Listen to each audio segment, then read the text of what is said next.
Halo dengan Irton Madika. Aksi jantung berbicara mengenai arah dari listrik jantung. Listrik ini merupakan energi yang disebarkan ke berbagai arah pada jantung, sehingga kita melakukan penentuannya dengan cara menentukan vektor dari listrik tersebut.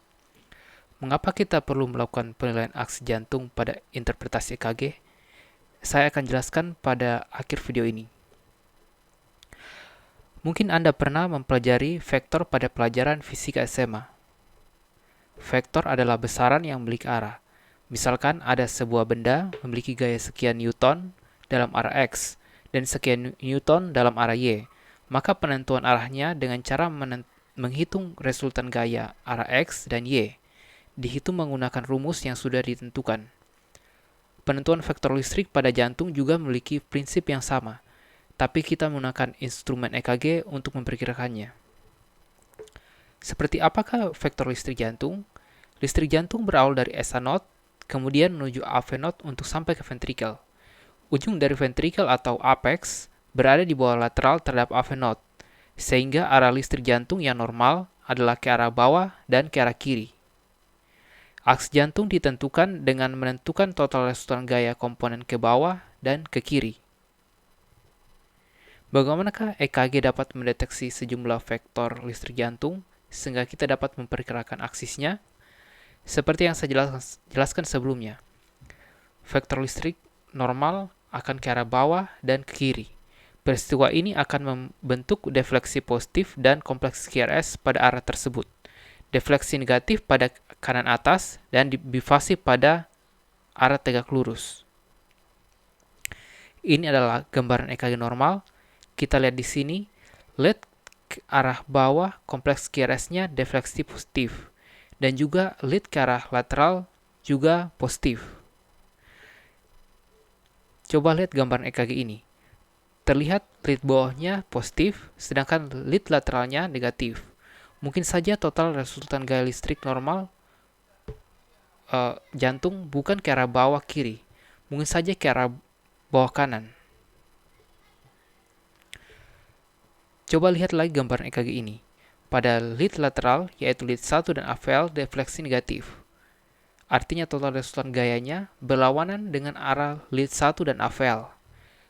Kemudian lead 2 didapatkan defleksi yang bifasik. Artinya total resultan gayanya tegak lurus terhadap lead 2. Pada lead 3 dan AVR didapatkan defleksi positif. Artinya total resultan gaya searah dengan lead 3 dan AVR. Jadi total resultan gayanya berada pada irisan semua lead ini. Ini adalah deviasi aksis ke kanan. Jika hanya untuk menentukan aksi jantung, bisa selama ini akan sangat tidak praktis jika digunakan di lapangan, berhubung ada banyak poin yang harus dinilai dari EKG.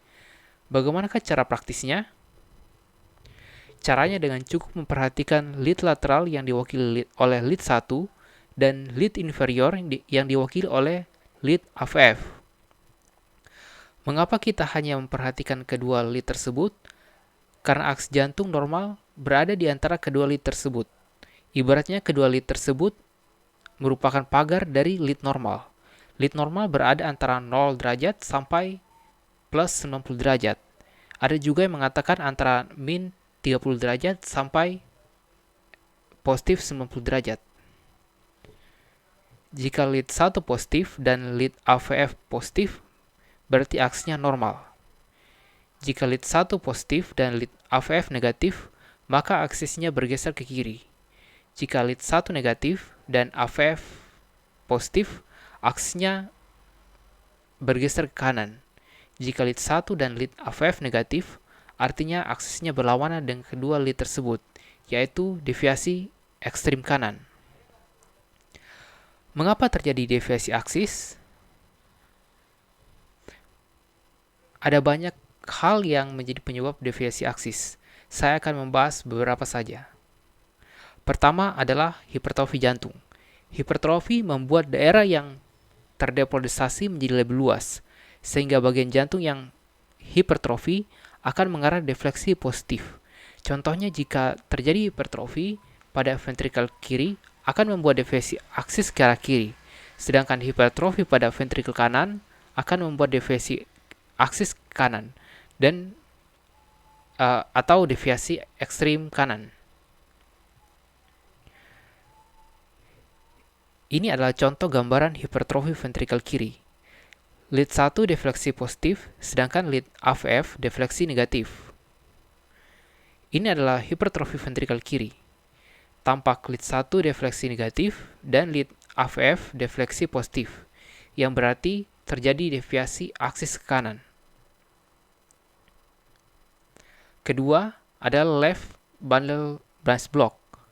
Keadaan ini terjadi karena terjadi hambatan arus listrik pada sel konduksi listrik yang ke kiri, sehingga bagian kiri jantung mendapat arus listrik yang berasal dari sel konduksi listrik kanan.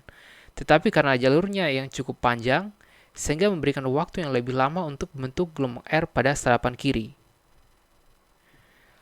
Pada gambaran EKG LBBB, tampak lead 1 defleksi positif dan lead AVF defleksi negatif yang terjadi deviasi aksis ke kiri. Ketiga adalah infark. Infark merupakan daerah yang mengalami infark tidak mengalami potensial aksi, sehingga aksi jantung yang akan bergeser menjauhi daerah yang mengalami infark. Sebagai contoh, infark pada inferior akan menyebabkan deviasi aksis kiri.